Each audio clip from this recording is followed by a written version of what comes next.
Now comes the time that I've been waiting for a bit. Got a chance to shake hands with him. Got a chance to sit with his daughter at church today and kick a little dialogue about things. Maybe too soon to say future Prime Minister. Who knows? You never know. Maybe I'm calling it a little early out the gate. But I'm sure we have a lot of support behind this man. I know I stand behind this man. Please make some noise for the one and only Randy Hillier!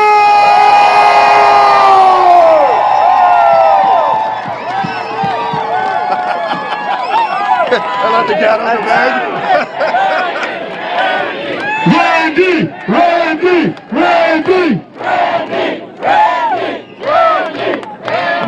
Thank you very much. That sounded like something from the World Wrestling Federation. Listen, it's marvelous to be in Stratford today. It's marvelous to see thousands of people out here today, all wanting one thing: no more lockdowns. No more lockdowns. It's a nice, simple, easy message, and it's a truthful message. And that's not what we've had much of in our country for the last 13 months. We haven't had truth. We haven't had honesty. Our governments, and this is hard for many people to realize.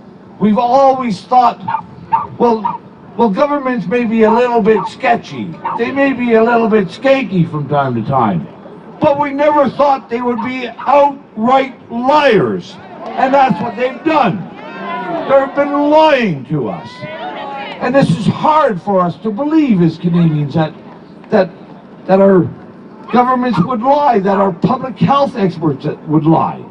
But that's what they're doing. And we can cut them some slack for that first 2 weeks or maybe 3 weeks. We can give them some latitude and be charitable that maybe there was the misinformation and the uncertainty. But the evidence has been clear. It's been overwhelming. You've heard a bunch of it today, but we've known it for a long time. And what's happening is what COVID is showing us is that there is really a war for the hearts, the minds, and the souls of Canadians. There are those of us who know what Canadians are, that we're free, that we're honest, that we're truthful, that we have faith and we have families, and then there's others in our society who don't like freedom. They don't like faith, and they're winning the war right now. They're winning the war. But they're not going to win the war. They might be winning some of the battles, but they're not going to win the war. And I'm going to share this little story. Last week I got a call from a gentleman who's a Canadian soldier, served in the Korean War, that forgotten war, and his name was Bill Black. And the youngest people who served in the Korean War are now about 90 years of age and more. And Bill Black called me up, and he was very disheartened, he was sad, he was angry, because the 70th anniversary of the Korean War was not going to be held again this year in Ottawa. And these people are not going to last much longer. They're not going to have the opportunity for many more anniversary commemorations and remembrance of that forgotten war. And so I said, Bill, I'll be happy to go to the Korean War Memorial with you. And he said, well, we're not allowed. We've been told that we're not allowed.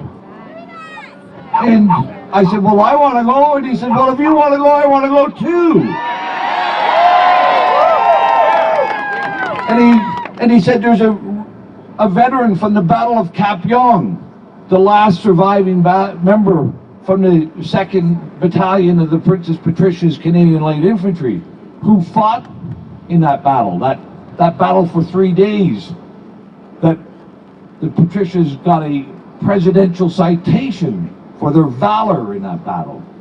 And he's one of the last surviving soldiers from that battle, and he lives in Ottawa area. He said, well, he wants to be there. So we went there on Friday morning.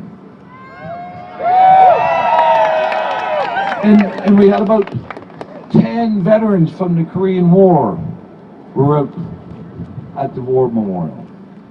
And we had about 10 or a dozen young Canadian veterans who were much younger than Ron Burgon, but also members who served, who came out to that War Memorial.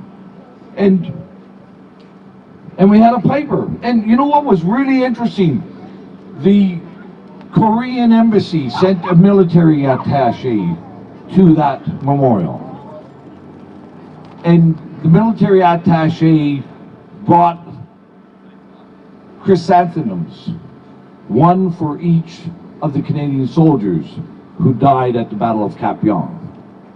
And at the end of the ceremony, those old vets and those young vets went and took the poppies off their breast and pinned it to the chrysanthemums on the memorial. And I say that story because it's really a powerful story when we look back at it. The Battle of Kapyong, there was the battalion of Canadian soldiers facing a brigade of communist Chinese and North Korean soldiers. They were outnumbered 10-1. And this small group of Canadian soldiers stood their ground day and night. And they fought back. And they won. And that's what Canadians do when we stand our ground. We win. No matter how big the odds are against us, we win. But it was really important because that Korean attaché that was there, our Canadian government didn't send anybody to that Remembrance Day service. But the Korean embassy did. And here's the difference. The Koreans, many Canadians have forgotten or taken for granted the importance of freedom. But the Koreans, they're reminded every day of how important freedoms are. They just have to look across the demilitarized zone and they see what it is for a country without freedoms. They look across and they see North Korea and they see poverty and they see gulags and they see oppression and they see tyranny, and they know what freedom is all about. And they brought those chrysanthemums and they came out to pay respect and to honor those Canadians who stood their ground at Kapyong. And I'm going to say, we need to stand our ground. We're standing our ground in Stratford. Yesterday we did it in Peterborough, in Hamilton, in Barrie. We're going to keep doing it everywhere across this province.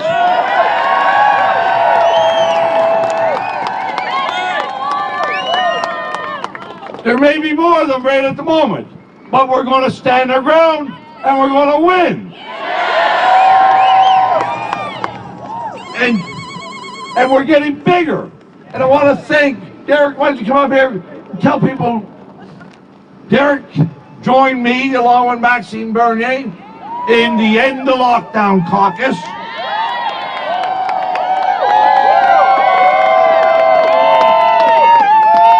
And we're growing. You know, it was lonely in April last year. when there wasn't many elected members speaking out. But I'm glad that Derek has joined me, that Max has joined us. About 60 elected members across the country have joined us.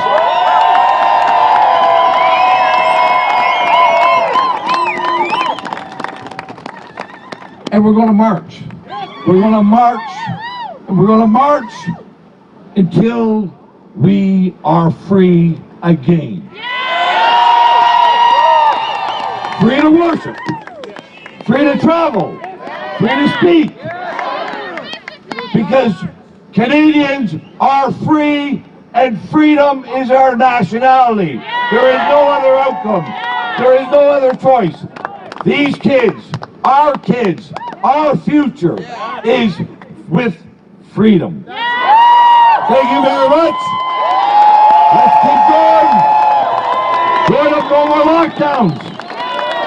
No more lockdowns, and every time anybody wants to bring a piece of equipment, anytime any municipality wants to put up the barricades, we've had some troubles and some obstacles this morning, but we will get through every obstacle they put up.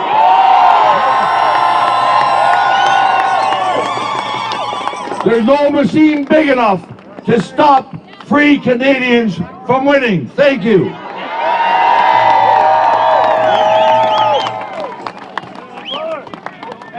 I'd like to ask you guys probably before we leave, let's do ourselves some due diligence and make sure we do pick up any litter that we have left on the ground. Let's leave it the way that we have.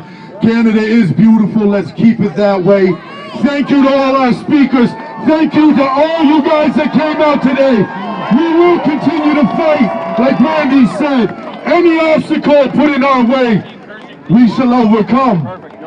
No more lockdowns! No more lockdowns! No more lockdowns! No more lockdowns! Thank you, Canada!